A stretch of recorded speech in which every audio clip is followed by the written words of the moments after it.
Yo what's up guys, it's your boy Swaggy signing in. और हाँ, पिछले 24 घंटे में पूरी दुनिया इधर से उधर हो गई। बेलिंगम मैड्रिड आ गया, मेसी पीएसजी और नसर अल खिलाफी की कांड पे लात दे दिया, और भी बहुत इंटरेस्टिंग बवाल। खैर, तुम अपने बगल वाले को चप्पलों से सम्मानित करो और अपन आते हैं सीधा मुद्दे पे।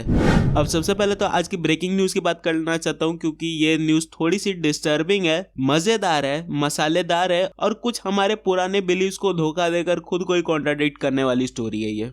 अब तुम्हें ऑलरेडी पता है मेसी एंड पीएसजी को लेकर कितना बड़ा बवाल खड़ा हुआ है, और ये बवाल अब थंबने का नाम नहीं ले रहा है अकॉर्डिंग टू रिपोर्ट्स। अब यहाँ पर अपन दो कहानी को एक साथ समझेंगे जो कि दो अलग मीडिया की तरफ से आ रही है। सबसे पहले तो ग्राउंड जीरो यानी कि फ्रेंच रिपोर्ट्स, ले पेरिजन या फिर ले क्विप की बात करें तो अभी तुम एक बात समझो, पीएसजी अल्ट्राज और फ्रेंच मीडिया दोनों पूरे तरीके से अभी एंटी मेसी जा चुके हैं एट दिस पॉइंट, ताकि वो पीएसजी की मूव जो कि मेसी को बैन करना था उसको जस्टिफाई करा सके। अब पहले पूरी कहानी का सार समझने की कोशिश करते हैं।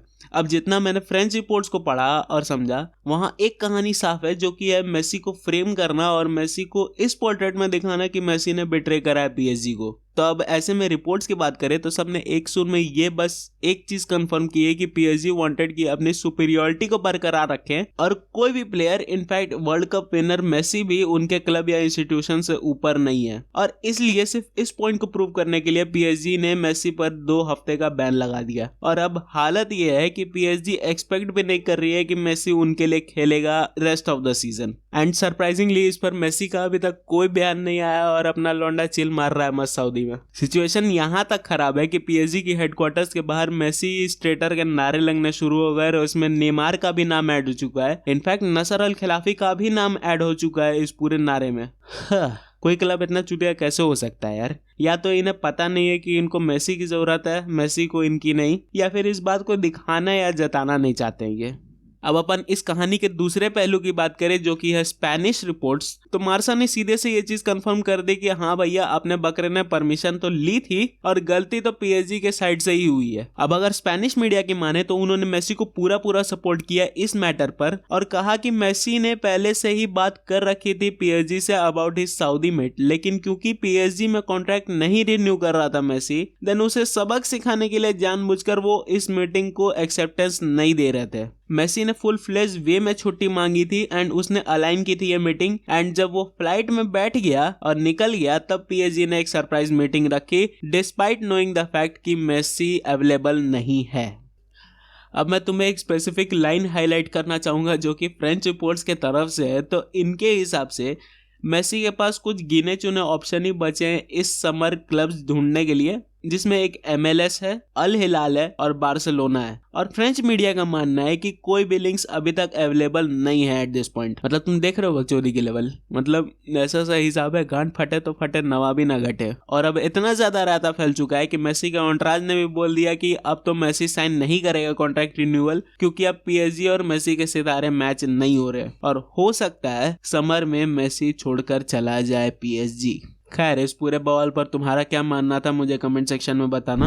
अब अगर बवाल की बात कर ही रहे हैं तो आते हैं अपने नेक्स्ट अपडेट पर जो कि मैड्रिड की साइड से है। इसे कहते हैं शांति में आघात करना। अगर तुम्हें सीखना है बिना आवाज किए वार कैसे किया जाता है तो फ्लोरेंटिनो पेरेज से सीखो। इतनी जल्दी सब कुछ हुआ कि किसी को सोचने का टाइम तक नहीं मिला और भनक तक नहीं लगी। अब पूरी कहानी समझने की कोशिश करते हैं। कल एकदम से रिपोर्ट आती है मार्सा की तरफ से आउट ऑफ द ब्लू कि जूड बेलिंगम की कॉन्ट्रैक्ट लगभग फिनिशिंग सिचुएशन में है एंड वो मैड्रिड ज्वाइन करेगा इस समर। उसके कुछ देर बाद अपने जिला अध्यक्ष सीसी फैब्रिजियो रोमानो का भी बयान आ जाता है इस पूरे मुद्दे पर कि जूड बेलिंगम की डील 90% कंप्लीट हो चुकी है एंड जूनी खिलाफत वहां है इस पूरे डील को एंडिंग सीन देने के लिए, and Jude Bellingham is purely sure कि रियल मैड्रिड ही ज्वाइन करेगा इस समर। अब शुरू से पूरी कहानी समझते हैं। इट वॉज एविडेंट कि हमें मिडफील्ड की प्रॉब्लम अपनी सॉल्व करनी ही करनी थी एंड उस मिडफील्ड की प्रॉब्लम सॉल्व करने के लिए हमें क्रूज और मॉड्रिच पर डिसीजन अपना लेना था। अब ऐसे में सबसे पहले थोड़ी सी चिंगारी उठे क्रूज की रिटायरमेंट की एंड क्या वो कॉन्ट्रैक्ट रिन्यू करेगा या नहीं करेगा। अगले ही दिन खबर आती है कि क्रूज ने अपना कॉन्ट्रैक्ट रिन्यू कर लिया 2024 तक के लिए। फिर सेम कहानी हुई मॉड्रिच के साथ कि कॉन्ट्रैक्ट रिन्यू करेगा या फिर इस साल चैंपियंस लीग के बाद वो रिटायरमेंट लेगा।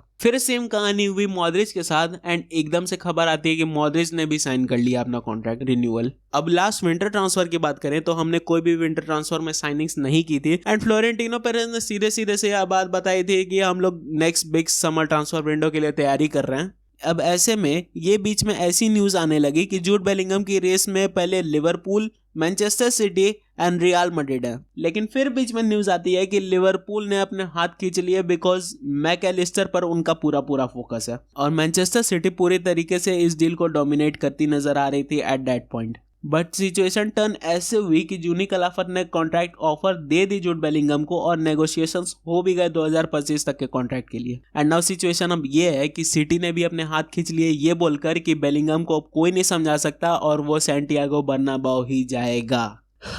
इसे कहते हैं रियल 4D चेस। चेक और मेट, पता भी नहीं चला और कहानी समाप्त भी हो गई। खैर, इन दोनों न्यूज को लेकर तुम्हारा क्या मानना है मुझे कमेंट सेक्शन में बताना। अभी और बवाल होगा जिसे हम धीरे धीरे कैप्चर करने की अपने सेक्सी से कैमरा में कोशिश करेंगे। मैं मिलता हूँ तुमसे नेक्स्ट एपिसोड में। It's your boy Swaggy signing out.